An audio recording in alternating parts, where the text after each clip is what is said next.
Bħalma wetkom il-ġimgħa l-oħra, illum se nikkonsidraw il-dikjarazzjoni ta' Ġesu fejn qal li ma ġiex biex ikun moqdi, ma biex jagħti. U biex jagħti ħajtu bħala riskatt għal ħafna. Riskatt għal ħafna. Bħala qari se naqraw parti mid-diskors tiegħu fi Ġwanni 10 vers 7 sa 18. Isimgħuh. Għalhekk Ġesu reġa' qal tassew ngħidilkom illi jien huwa l-bieb tan-naġġ. Dawk kollha li ġew qabli huma ħallelin u briganti. Iżda n-naġġ ma semgħuhomx. Jien huwa l-bieb. Jekk xi ħadd jidħol minni se jkun salvat u se jidħol u se joħroġ u se jsib il-mera. Il-ħallil ma jiġix ħlief biex jisraq u joqtol u jaqret. Jien ġejt sabiex ikollhom il-ħajja u jkollhom bl-abbundanza. Jien huwa r-raj tajjeb. Ir-raj tajjeb jagħti ħajtu għan-naġġ. Min hu mikri u mhuwiex ir-raj, lin-naġġ mhumiex tiegħu stess jara l-lupu ġej u jħalli n-naġġ u jaħrab. U l-lupu jaħtafhom u jxerridhom għax hu mikri u ma jimpurtax min-naġġ. Jien huwa r-raj tajjeb. U naf lil tiegħi u tiegħi jafu lili bħalma jafni l-missier u jien naf il-missier. U nagħti ħajti għan-naġġ. U għandi naġġ oħrajn li mhumiex minn dal-magħlaq dawk ukoll jeħtieġ li nġibhom u se jsimgħu leħni. U għad ikun hemm merħla waħda u raj wieħed. Minħabba fekk il-missier ħobni. Għax jien nagħti ħajti sabiex nerġa' noħodha. Ħadd ma ħadha minn għandi. Iżda jien nagħtiha minn innifsi. Għandi awtorità nagħtiha u għandi awtorità nerġa' noħodha. Dal-kmandament irċivejtu minn għand missieri. Amen. Il-knejjes ta' Ġesu Kristu matul is-sekli draw u bir-raġun jgħidu li l-iben Alla niżel mis-smewwiet għalina l-bnedmin u għas-salvazzjoni tagħna. U appuntu Ġesu hawnhekk f'sentenza waħda iffukata jgħidilna preċiżament, jgħidilna bil-miftuħ lan għala der fostna bħala bniedem. Ma ġiex biex ikun moqdi imma biex jgħaddi u jagħti ħajtu bħala riskatt għal ħafna. Ġesu dina l-aħjar mod billi għamel għalina dak li kien impossibbli li nagħmluh għalina nfusna. Ġesu ta' ħajtu bħala riskat tal-ħafna. Taqbad kwalunkwe Vanġelu ħanqegħdin ngħaddu l-Vanġelu ta' Mattew kollha huma sbieħ, kollha huma prezzabbli. Ma qegħdin nikkonsidraw Mattew ġimgħa wara ġimgħa u mill-bidu nett difatti meta l-Anġlu kellem il-Ġuseppi u qallu l-għarusa tiegħek Marija se tilgħet iben u inti se ssejħ ismu Ġesu, Jehoxwa, Jahwe is-Salvatur, Jahwe isalva. Bil-Grek Jesus, aħna nsejħulu Ġesu, kull lingwa għandha l-verżjoni tagħha, ma Ġesu ifisser Jahwe huwa salvazzjoni. Semmih Ġesu għax hu se jsalva lil poplu tiegħu minn dnubijithom. Hemm għan illi Ġesu ġie biex iwettaq. Anke mbagħad meta Erodi saqsa lill-esperti ta' żmienu dwar il-Messija fejn kellu jitwieled qalulu minn Betlehem għax hu miktub illi qatt joħroġ minn Betlehem gvernatur illi jira lill-poplu tiegħi Iżrael. Għandna allura hawnhekk sultan raj li jipproteġi u joħsieb lil-niesu. Ġwan il-Battista meta xandar il-Ġesu lin-nies qalilhom illi dan li ġej warajja għad jammitkom bl-Ispiritu Santu. Ġesu huwa dak li qalalna l-Ispiritu Santu mingħajr l-Ispiritu Santu m'għandniex ħajja spiritwali. Mejtin konna u mejtin nibqgħu ma' Ġesu qalalna lotja tal-Ispiritu Santu. Aktar il-qudiem Ġesu jgħid waħda mill-pritki tiegħu li kull min jisma' dan kliem u jipprattikah jixxebbaħ ma' raġel prudenti jew raġel bil-għaqal li bena daru fuq il-blata. Ġesu għawek jippreżentu nifsu il-profeta bħala dak li waslilna messaġġ essenzjali għalina illi inħadnuh il-għaliex aħna spiritualment ignoranti huwa illi tjurina t-triq tas-sewwa. Imbagħad jerġa' aktar quddiem Mattew jikkwota minn Iżajja u jgħid illi nnifsu, Ġesu nnifsu ħad debolizzi tagħna u ġar il-mart tagħna. Ġesu der fostna biex ikun is-sollevatur tagħna. Kellna tabija li kienet qed taffiġna. Id-dnub li kien qiegħed jisħaqna, illi ma ħallinix nieħdu nnifs spiritualment u hawnhekk Ġesu ġar id-debolizza tagħna, ġar il-mart tagħna. Kif qalu stess f'Mattew 11 imbagħad illi dawk kollha li jmorru għandu, li jirrikorru għandu se jsibu l-mistrieħ għall-erwieħ tagħhom. Ir-ruħ tagħna tistrieħ biss fih. Mbagħad ukoll propjament qabel ma sofra, miġbur ma' 12 l-apostlu fiċ-ċenaklu Ġesu fi stadju minnhom qabad tazza bl-inbit u qalilhom dan u demmi tal-patt li huwa msawwa bħal ħafna għal maħfra tad-dnubiet.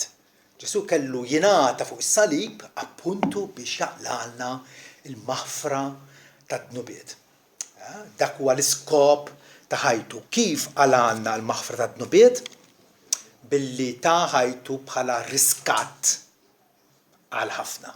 Ir-riskatt, il-Grik juża lutron, antilutron, ir-riskatt huwa l-prezz jew is-somma mħallsa biex wieħed jinħeles minn sentenza kontrih, jew mid-dejn, jew mill-iskavitu, mill-priġunerija, kwalunkwe ħaġa. Riskatt aħna bl-Ingliż ngħidu ransom. Ġiel nisimgħu fuq l-aħbarijiet illi jkun hemm xi ħadd famuż li jikkidnappjawh. U l-kidnappers tiegħu jgħidu biex nagħtulkom lura tridu tuna $3 miljun. Somma kbira illi appena tingħata dik is-somma il-maqbut jinħeles. U jista' imur lura l-edda dik hija ransom. Il-prezz, is-somma mħallsa hija is-somma biex il-priġunier jinħeles. Ġesu ta' ħajtu bħala ransom. Id-demm imxerret tiegħu serva bħala l-prezz. Prezz infinit. Prezz infinit. Kellu jitħallas biex aħna l-midinbin nkun nistgħu niġu illiberati.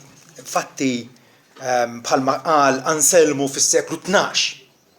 Anselmu kiteb diversi kotba tajbin fi żmienu meta l-Knisja ma kienx sejra mill-aħjar possibbli, però da Anselmu qal illi d-dejn tagħna kien tant kbir illi fil-waqt li għamlu biss il-bniedem Alla biss seta' jħallsu.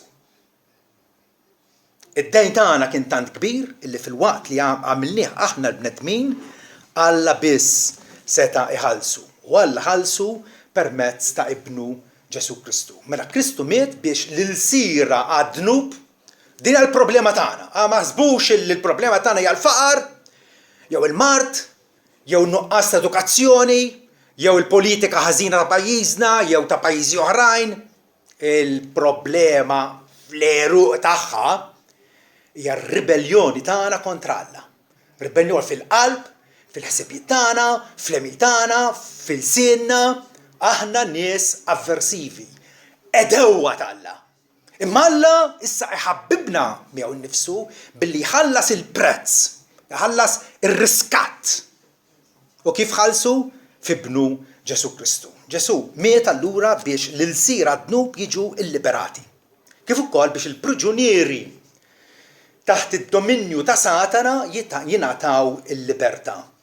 Ekku, u x'libertà hija din illi Kristu introduċina għalija. Ħelsin mid-dnub biex issa naqdu lil Alla mingħajr intimidazzjoni fil-ġustizzja il-jiem kollha ta' ħajjitna. Ir-riskatt għal ħafna. Appuntu mingħajr dan ir-riskat, mingħajr ma Kristu ħallas il-prezz illi hu waħdu seta' jħallas, allura konna nibqgħu marbutin u l-sira għad-dnub. ma ġejġ biex inkun moqdi, ma ġejġ biex naqdi u nagħti ħajti bħala riskat għal ħafna. Hawnhekk hija malma it-tpattija sostituzzjonarja ta' Ġesu Kristu. Issa opportunità xejn ħanużaw forsi ċertu kliem tpattija sostituzzjonarja. Ġesu patta għal dnubietna billi aġixxa minn flokna. Aħna ma stajniex impattu, immu patta għan-nom tagħna. Din il-verità tremenda kienet profetizzata, speċjalment f'Iżajja 53, il-muntanja Everest tal-profezziji kollha tat-Testament il-Qadim. Hemmhekk għandna ritratt illi tantu huwa sorprendenti illi x'ġara fuq il-Kalvarju, Iżajja juża kapitlu sħiħ biex jispjegalna u jurina minn qabel ma ġrat il-ħaġa illi x'kien qed jiġi fuq il-Kalvarju, Ġesu miet minn flokna. Ġesu miet minn flok il-fidili. Isimgħu, kien minfut għat-trasgressjonijiet, trasgressjonijiet, inikwitajiet, impjetà, dnubiet, huma kollha kliem differenti illi jispjegaw il-ħażen tagħna. Okay? Kien minfut għat-trasgressjonijiet tagħna, kien misħuq għall-inikwitajiet tagħna, il-kastik għal-benesseri tagħna, ġifieri il-well-being tagħna li aħna nkunu b'saħħitna quddiem Alla, sħaħ quddiem Alla. Mhux morta, mhux lebbrużi, mhux mortalment feruti, le, il-kastik għal-benesseri tagħna waqa' fuqu. Meta Alla bil-ġustizzja se takkastiga lili personalment għax huwa jien li dnibt, x'ġara fir-realtà ikkastiga lil Kristu is-sostitut tiegħi. Bil-flagellazzjoni tiegħu allura aħna fiqna jgħidilna Żajja. Aħna l-koll bħal naċ żvijajna. Kull wieħed minna dar għal triqtu stess. Iżda s-sit Jaħwe ġifieri. Ikkawża li l-inikwità tagħna taqa' fuqu. Il-ħażin tagħna taqa' fuqu. Għalhekk jgħid li kien magħdud mal-ħżiena. Ġesu kien magħdud mal-ħżiena. Infatti salla ben żewġ malefatturi, vera? Magħdud bħala ħażin, personalment ma kienx ħażin, kien il-bniedem perfett. Il-bniedem qaddis quddiem Alla, l-uniku wieħed li qatt der taħt il-kappa tax-xemx. U frattant l-inikwità, il-ħażen tagħna waqa' fuqu. Din hija l-verità grandjuża tal-Evanġelju. Verità illi kif trabbejna aħna fil-Knisja Kattolika Rumana mhijiex malma. Imma vera ma konniex nisimgħu biha li Ġesu miet minn flokna, Ġesu miet bħala sostitut tagħna, ma konniex nisimgħuha. Infatti dalgħodu qed niċċekkja din. Batt il-Katekizmu tal-Knisja Kattolika għamilt search u rajt sostitut, sostituzzjonarja, sostituzzjoni, klimek, darba jintuża. Darba, ma jgħalmuhiex. Meta ngħidu aħna nitkellmu b'sens kbir ta' responsabilità hekk. Meta ngħidu li l-Knisja Kattolika ma tgħallimx il-Vanġel veru, ma tagħmlux. Hija traċedja. Hija ħasra tant miljuni ta' nies li huma mqarqin. Ma jafux il-Vanġelu. U llum ġieli tgħiduli imma dik il-pritika li nismaħħa darbtejn. Di tal-lum tismaħħa 10 darbiet. Il-għaliex hawnhekk għandna il-propjatà tagħna illi fuq is-salib Ġesu daħal bħala garanti għal niesu. Ħal kastik minn flokna biex nkun mifdija għalih, mixtrijin għalih, ħalli nservu lilu flok nibqgħu taħt id-dominju tat-tlam. Titu 2 vers 14 Pawli jgħid illi Ġesu tali nnifsu għalina sabiex jifdina minn kull illegalità u jippurifika għalih nnifsu poplu bħala possess tiegħu, poplu illi huwa magħruf bħala dan tiegħi, miksub għalija, imħeġġeġ għall-opri tajba. Ekku, kien hemm bżonn, kien neċessarju illi jitħallas ir-riskatt, illi titħallas din is-somma ta' valur infinit biex aħna niġu liberati. Lil min tħallset din is-somma? Lil min tħallset? Well, kien hemm xi awturi fl-antik net illi kienu jiffavorixxu l-idea li s-somma tħallset lil Satana, li għalija hija ċuċata kbira. L-għonet il-Bibja kien ma tajt illi ir-riskat jew il-prezz tal-fidwa tagħna tħallas lil Satana. Satana huwa ppreżentat bħala għadu tal-Alla u bħala għadu tagħna li jeħtieġ li jineleb u mhuwiex ħakkiem illi jeħtieġ ikun propizzjat jew li tħallas biex aħallina morru il-liberati. Le. L-aħwa il-prezz tħallas lill-Alla nnifsu. Għax Alla huwa ġust u Alla ma jistax jgħid u hija billi int mitneb ma jimpurtax. Għandek il-ġenna xorta waħda. Dak x'Alla jkun.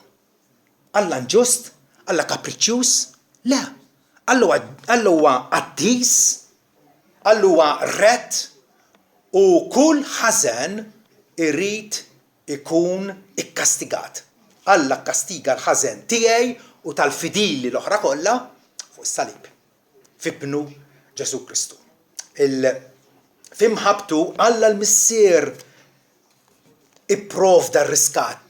Għana ħobbu nikkwotaw bl-amment għax Allek ħabb id-dinja li tal-liba waħdin tiegħu u nnifsu Alla l-Missier ħal inizjattiva biex ikolna il-fidwa tagħna magħmula bħala realtà. Il-mewt ta' Kristu.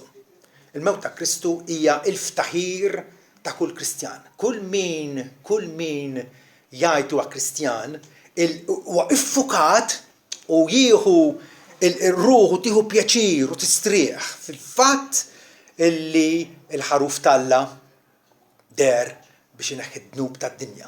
Ġesu il-mewt tiegħu hija magħrufa bħala sostituzzjoni penali. Ġieli smajtu biha sostituzzjoni penali. L-ewwel għandna sostituzzjoni. Sostituzzjoni għaliex Ġesu miet minflok ħaddieħor. Ma kellux għalfejn imut għal xi dnub tiegħu ma kellux. Ġesu huwa il-perfett. Imma miet minflok ħaddieħor ħa posthom. Forsi hawn xut minna dilettanti tal-futbol illi tafu sewwa illi tim tal-futbol jikkonsisti minn 11 plejer, meta ikorri plejer minnhom jew iweġġa. X'jagħmel il-coach? Joħorġu l-barra u minfloku jidħol ħaddieħor, jidħol dak ngħidulu is-sostitut. Jidħol is-sostitut tiegħu. Imma meta jidħol mill-moment illi l-plejer mweġġa joħroġ il-barra mill-linja tal-pitch. Ma li joħroġ hu jidħol ieħor. Verew le? U hekk Ġesu ħa postna. Aħna konna mhux imweġġajn jew feruti, konna mejtin fil-ħtijiet tagħna, mejtin. Ma stajna nagħmlu xejn. Ġesu aġixxa għan-nom tagħna. Ġesu aġixxa għall-gwadan tagħna. Il-kastig dovut lilna ħadu aktarx milli aħna nfusna. Ir-raj tajjeb jagħti ħajtu għan-naċ tiegħu. Smajtuha Ġesu kif ippreżentaw lil nnifsu, mela hemm il-mikri. Il-mikri malli jara l-periklu ġej il-lupu x'jagħmel? Iparpar lem, għalli ma jinteressax min-naċ. In-naċ mhumiex tiegħu. Imma r-raj tajjeb jiddefendi n-naċ għakkost li jmutu biex in-naċ jiffrankajjilhom.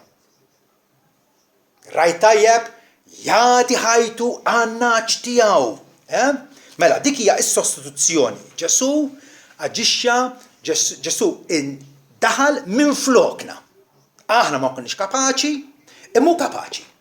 U allura għalhekk aħna mitluba biex nafdawh biex jirriskattana biex jifdina għalih innifsu. Hija sostituzzjoni wkoll penali. Ġieli penali mill-Taljan piena, pwieni, ippenalizza, xi tippenalizza l xi ħadd. Tikkastigah. Mela, meta Ġesu ħa postna, refa l-kastig tagħna, ħa l-kastig fuq innifsu biex ma neħduhx aħna. Kieku kellna neħduh aħna, kemm indumu biex niskontaw dak il-kastig. Qatt. Għax il-kastig fl-infern huwa l-eternità. Il-bniedem qatt ma jista' jpatti għal dnubietu. Fis-Salmi naqraw illi ebda bniedem ma jista' jħallas riskatt għalih innifsu għal ħuħ. Ir-riskatt huwa always jgħidilna. Imma Ġesu ħa il-kastik għall-offiżi tagħna. Il-mewt ta' Ġesu kienet penali il għaliex ħa fuq pena jew kastik meta miet. Ġesu ma mitx bħala eżempju. Knisja Kattolika u ħafna organizzazzjoni oħra ipenġu bħalik kieku Ġesu huwa eżempju ara ubbidjenti u anke meta kien hemm is-sofferenza xorta baqgħu ubbidjenti sal-aħħar u hekk għandkom tagħmlu intom u jekk tagħmlu hekk issalvaw. Dak huwa Vanġelu fals. Dak huwa Vanġelu fals. Ċertament l-imġiba ta' Ġesu matul passjoni hija eżempju għalina. Pietru stess jgħidlek. Imma essenzjalment, il-mewt ta' Kristu kienet kastik minn flokna. Kastik minn flokna. U allura fuq il-Kalvarju seħ trasferiment. Ġesu ħafu u nnifsu l-ħażen tagħna u hu tagħna l-ġustizzja u l-perfezzjoni tiegħu, li bissna bil-perfezzjoni tiegħu. Il-mewt ta' Kristu hija allura riparazzjoni. Ġesu għamel tajjeb għan-nuqqas tagħna. Riparazzjoni. Meta ċaħat jagħmel tajjeb għan-nuqqas ta' ħaddieħor u għan-nom tagħhom. 2 Korinti 25. Lil dak li ma kien jaf l-ebda dnub Alla għamlu biex ikun isimgħu għadin. Għamlu biex ikun drub għalina. Id-dnubiet innumerabbli tal-poplu kollu talla inxteħet fuq spallejn Ġesu u refatta bjaw u ħal kastik minn flokna biex aħna nsiru il-ġustizzja talla fih biex aħna appena nieħdu l-aħħar nifs ir-ruħ tagħna tkun milquha quddiem Alla perfetta, mlibsa bil-perfezzjoni ta' Sidna Ġesu Kristu. Mela Ġesu aġixxa bħala il-vigarju ta' niesu. Aħna ġilit nisimgħu fuq l-aħbarijiet li l-arċisqof ikun indispost għax daħal biex jagħmel operazzjoni jew siefer forsi. U allura minn floku min ikun hemm il-vigarju tiegħu. Vigarju huwa wieħed flok ħaddieħor. Tifhem? Kattolċi jgħidu illi l-Papa huwa l-vigarju ta' Kristu. Aħna ngħidu l-Ispiritu Santu huwa l-vigarju ta' Kristu. Hemm daqsxejn differenza. Differenza x'vera. Ġesu għalinna mhux ħallikom il-tima, niġi għandkom kif ġi għandna ibbatilna l-Ispirtu tiegħu fil-qlub tagħna biex matul it-triq ma ħossunix la nħossuna għax nkunu weħedna qatt. Għal ebda sekonda. Ġesu mela huwa il-vigarju tan-nies. Ġesu irrappreżentana ħapostna fuq is-salib. Vigarju ftakruha. Huwa wieħed li assumi post ħaddieħor u allura jirrappreżenta lil dik il-persuna jew persuni oħrajn. Biex nifhmu eżattament x'qal Ġesu, x'rid jgħid Ġesu meta qal ma ġejx biex inkun servut, ma biex inservi. U nagħti ħajtu bħala riskatt għal ħafna. L-aħwa fuq is-salib allura seħħ skambju mbierek. Exchange. Meta konna żgħar konna infadlu il-ritratti tal-footballers. Tifhem? U ħanna u jimdak m'għandix. Allora u itini li m'għandi u jien nittieħu wieħed minn tiegħi. Allora nagħmlu partita fuq is-salib dak isaħ. Kristu ħadnu bit-tagħna u hu tagħna l-perfezzjoni tiegħu.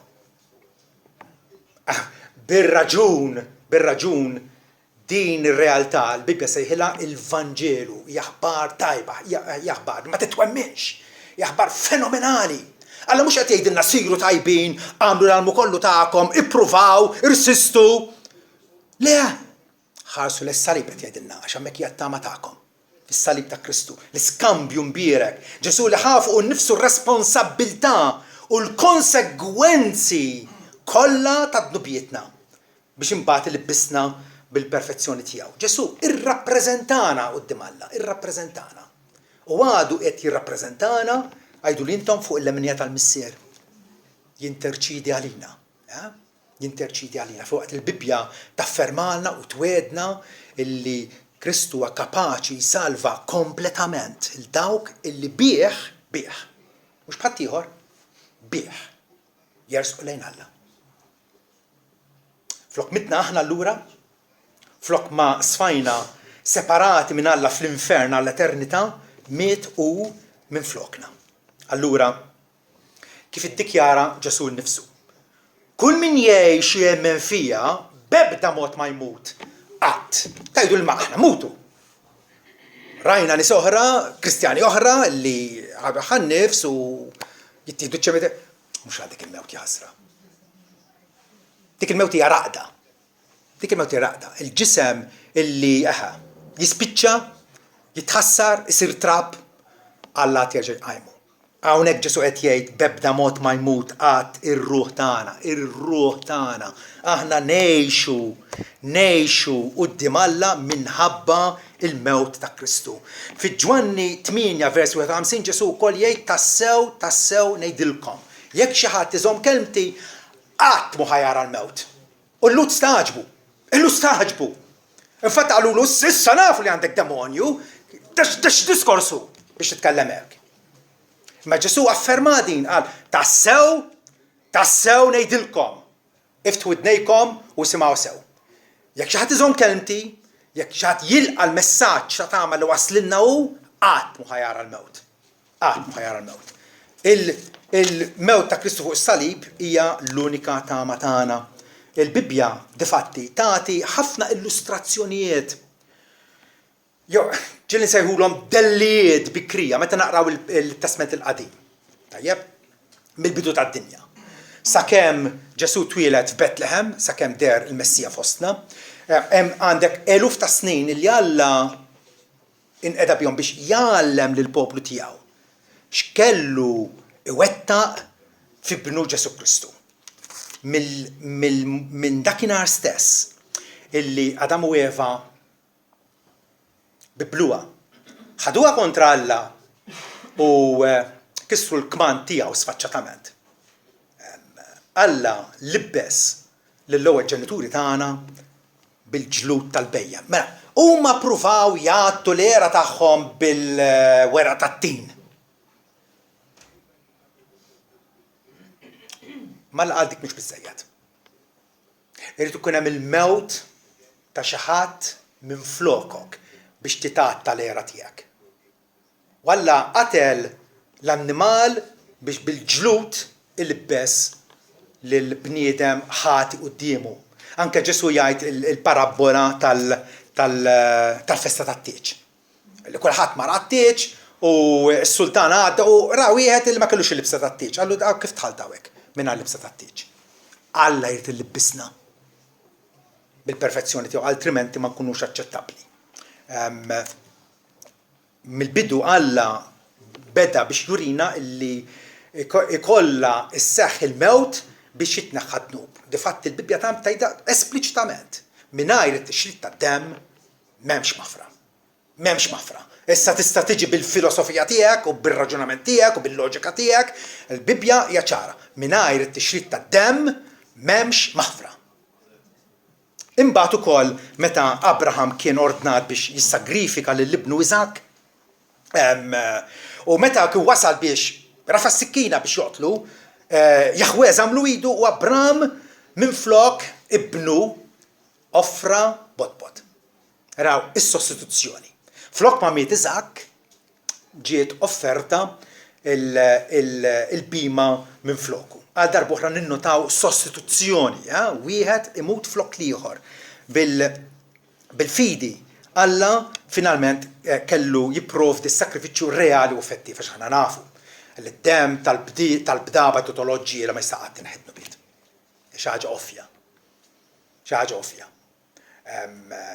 Dak kienu kollha rappreżentattivi isom stampi li għalek qed ipoġġilna quddiem għajnejna il għaliex kien jaf li fil-milja ta' żmien bħalma qal Pawlu fil-Galatin 4. Meta waslet il-milja ta' żmien Alla bat l-ibnu. Imwieled minn mara li sar taħt il-liġi biex jifdi biex jillibera lil dawk taħt il-liġi. Għax il-liġi tikkundannana. Il-liġi ksirnija u allura tikkundannana.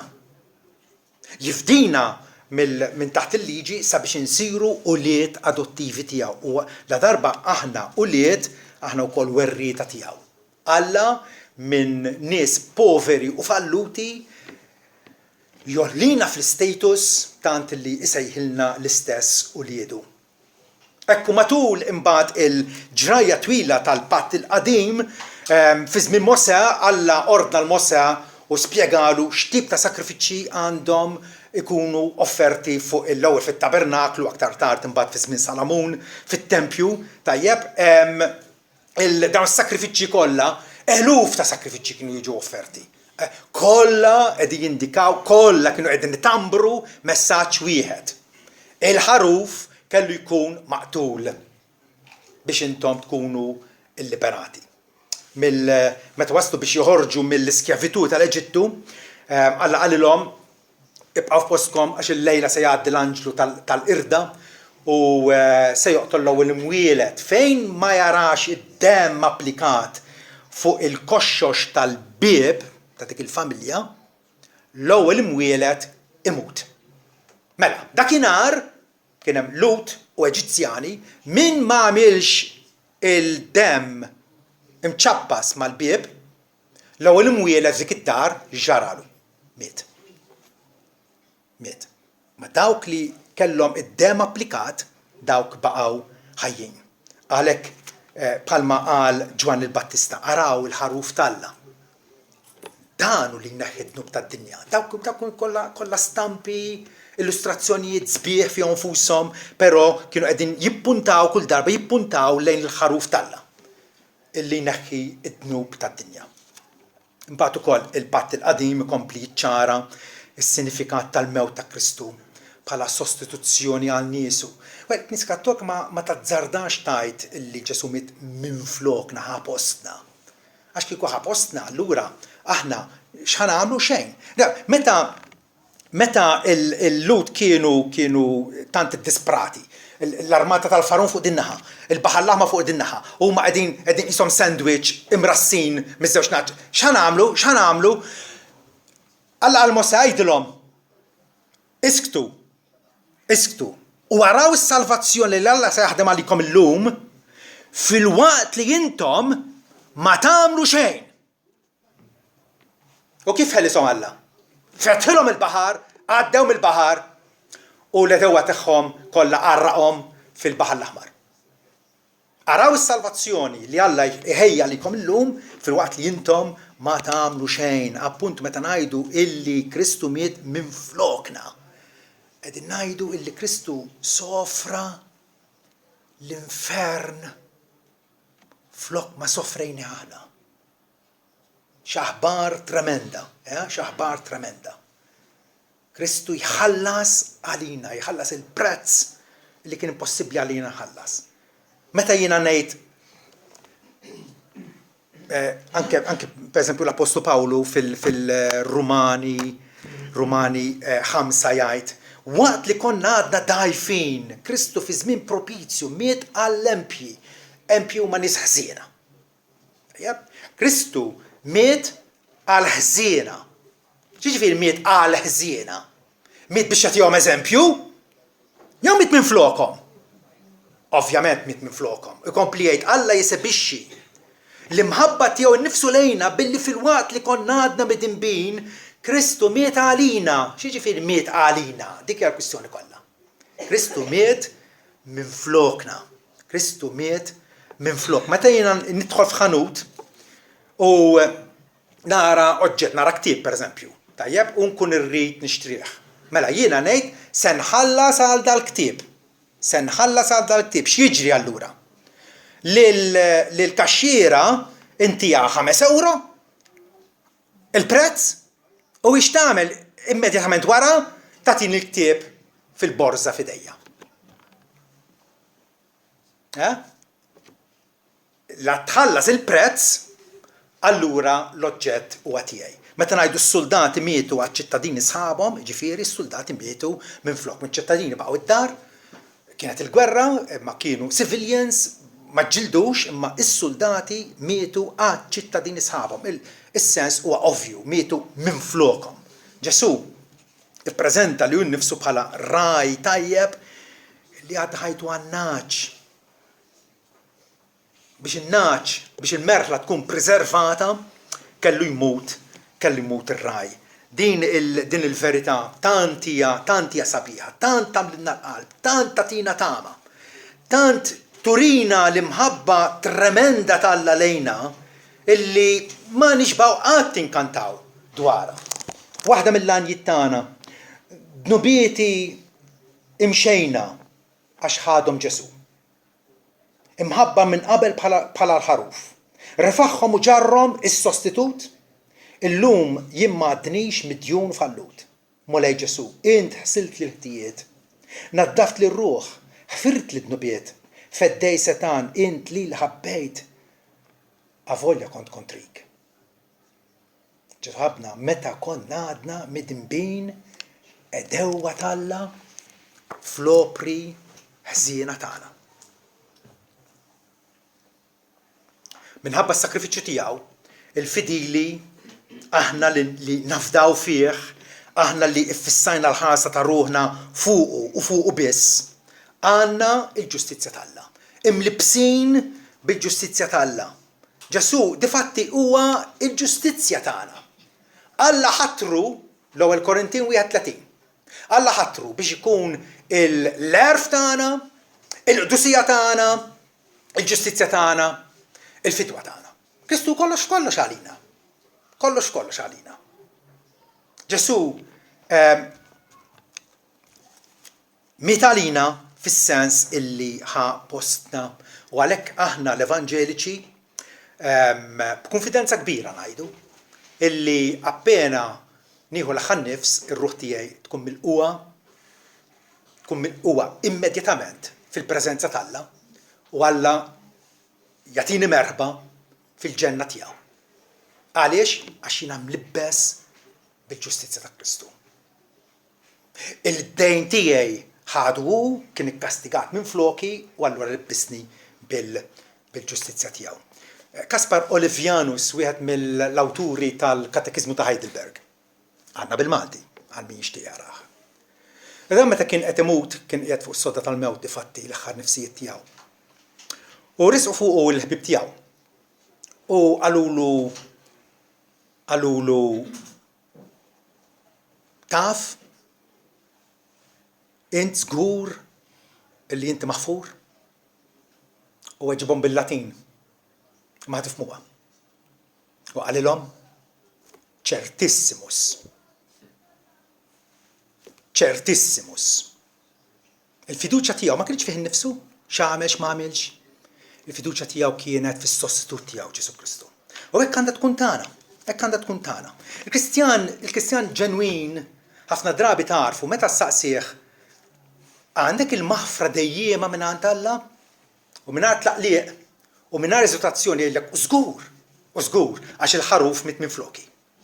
Mhux qed taħares lejn innifsu, qed taħares lejn is-salib tal-Golgota li llum huwa vojt. Illum huwa vojt. Għaliex? Alla rrid jurina illi dik il-mewt hija valida. Il-mewt ta' Kristu tant tħallas għad-dejn tagħna li Alla biex jurina illi ekku lil Kristu għajmun bellimwiet. Għajmun bellimwiet.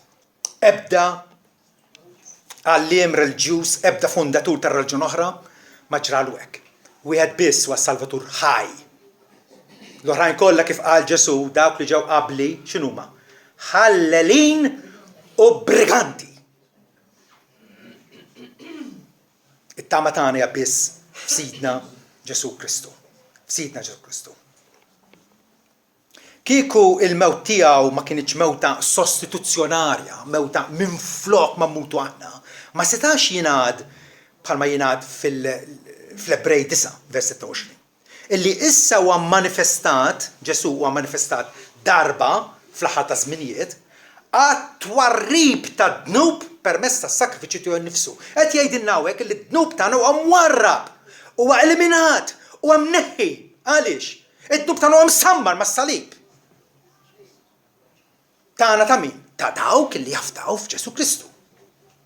U stess qal, nagħti ħajti għan-naċ.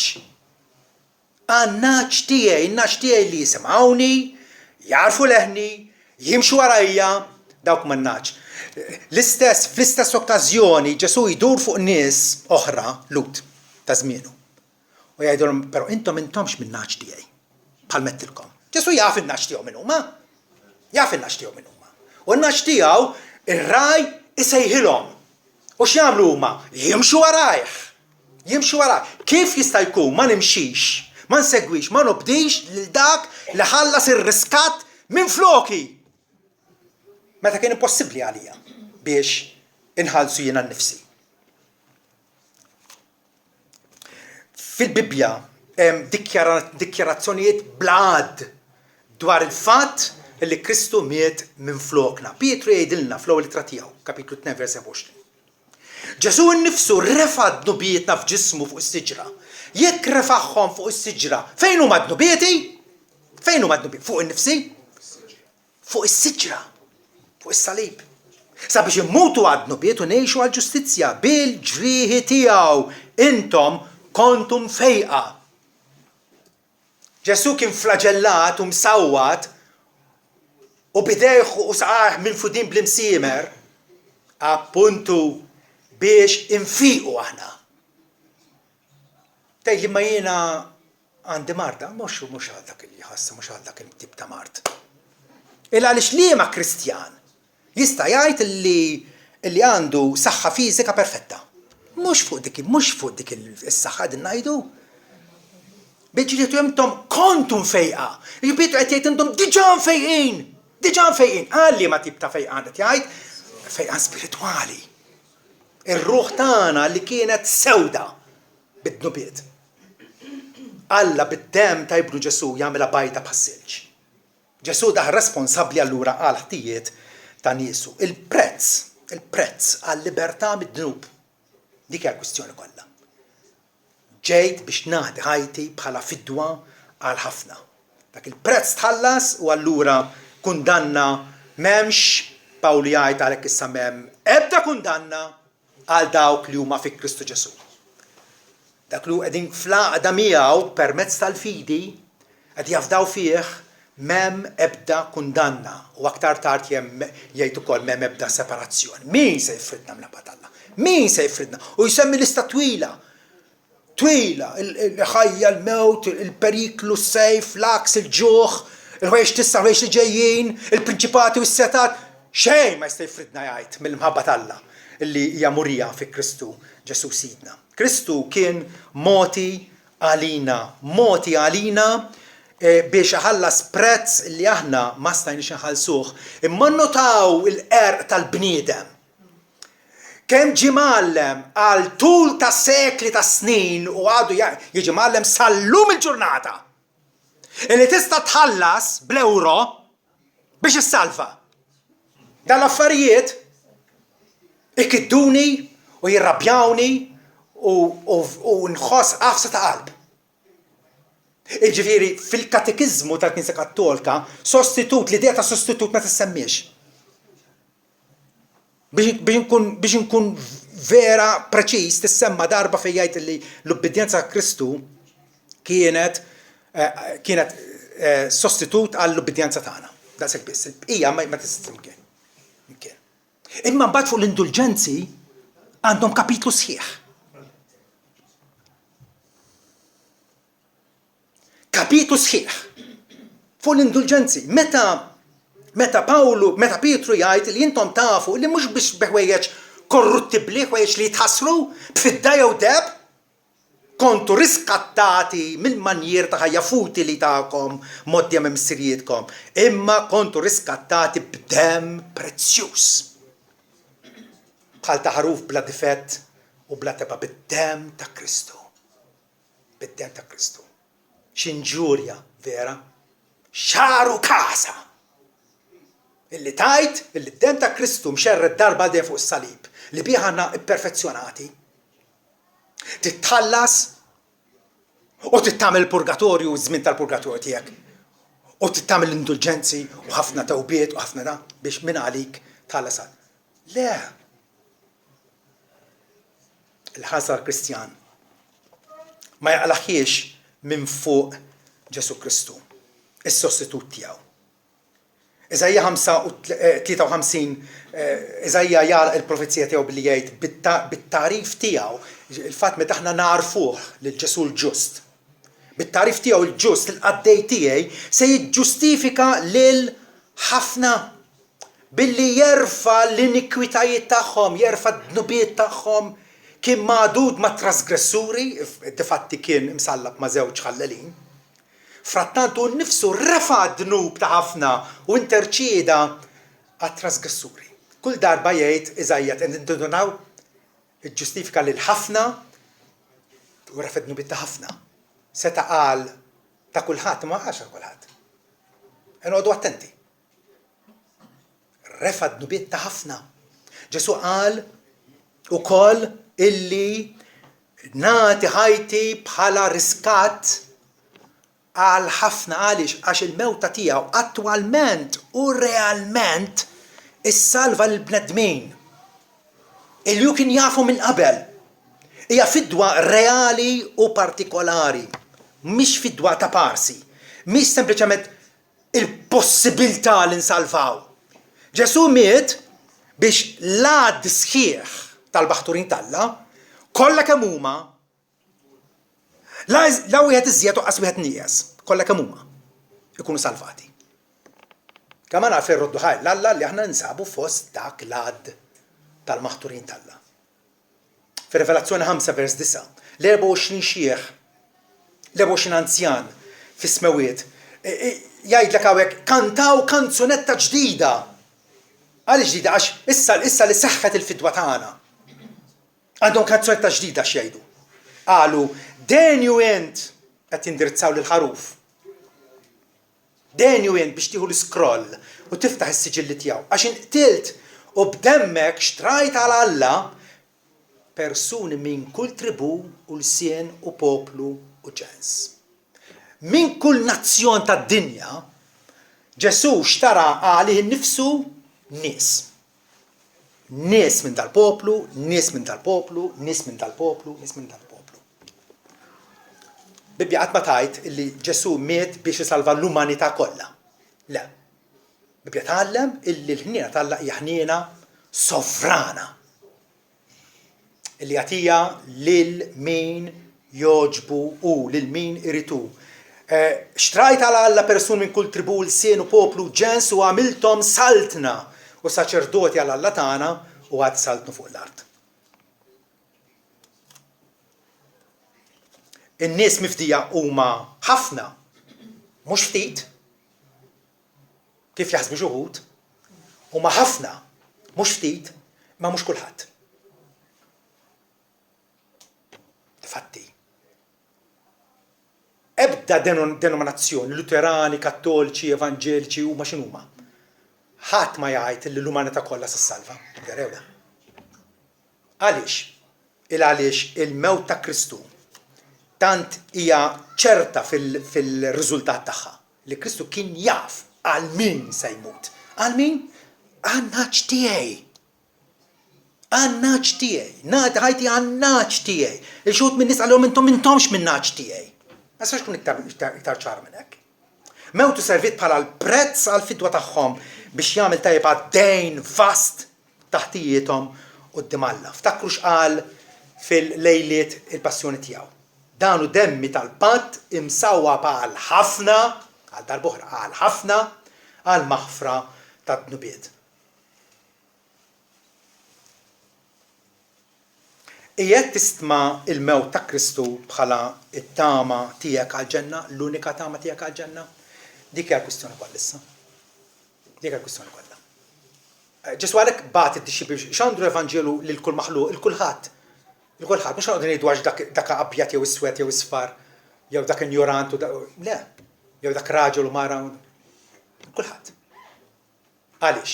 Għax b'dan il-mezz biex ċandi tal-Evanġelju Alla ċertament se jsejjaħ lejh lin-naċ. In-naċ eventwalment jisemgħu il-leħen ta' Ġesu u jarfu dak il-leħen u jmorru warajh. Imorru waraj mhux għandhom xi abbiltà fihom fushom, l-Ispiritu Santu jikkonvinċihom biex il-fidi tagħhom tkun ffukata biss fuq Ġesu Kristu. Bħal Tumas nkunu kapaċi ngħidulu mulej tiegħi u Alla tiegħi, mulej tiegħi, il-kurjos tiegħi. Li xtrajtni jien m'għaddix tiegħi nnifsi. Kristjan m'għadux tiegħu nnifsu. Jien nappartjeni għal Ġesu. U xtrani għalih nnifsu. U allura l-aħwa, ħbieb, irċievu l-weta tal-Alla bil-fidi f'Ġesu Kristu. Dawru l-ħansa tagħkom lejh. Lejh. Min jemmen għandu l-ħajja eterna.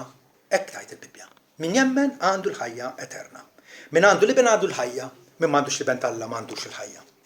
Jgħod jabxejn, da parti tagħna jabxejn, ma nagħmlu xejn. Ma kemm swiet għal Alla vera? Swiet l-istess ibnu. L-istess ibnu. Moti fuq is-salib. Ġesu akkwistalna l-fidwa bil-merti tiegħu waħdu għal dawk kollha illi jafdawh. Waħda mill-għanijiet klassiċi il-blat eterna, vera? Blat eterna li jamit. Blat eterna li jamit.